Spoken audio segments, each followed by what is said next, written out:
Нұр Мүбарак Ислам мәдениеті университеті бұл ислам мәдениеті университеті.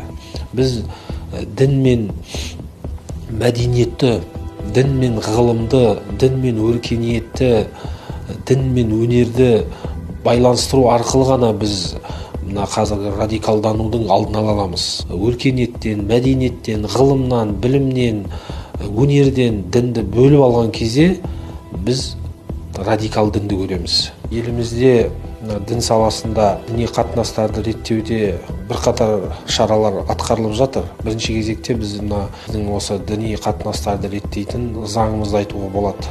Заң діни қызмет және діни бірлестіктер туралы заңы 2011 жылы бірқатар толықтырулар мен өзгертулер енгізіліп, оның преамбуласында осы қазақ халқының, осы Қазақстан Республикасының тарихи орны бар христиан дінінің православие бағыты, ислам дінінің ханафилік бағыты анықталды, нақтыланды.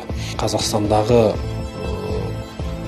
негізгі діндерге көңіл бөлініп, және соның Қазақстан территориясында таралуы, оның жүзеге асыруы бірқатар реттелді.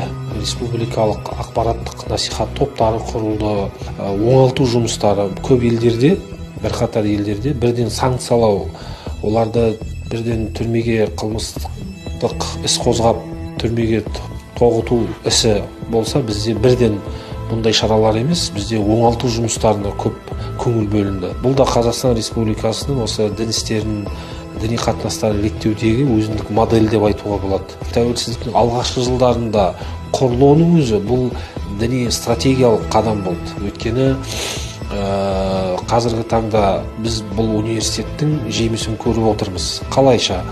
Өйткені қазіргі дерадикализация бойынша мына оңалту жұмыстарындағы алдыңғы қатарда осы университеттің түлектері.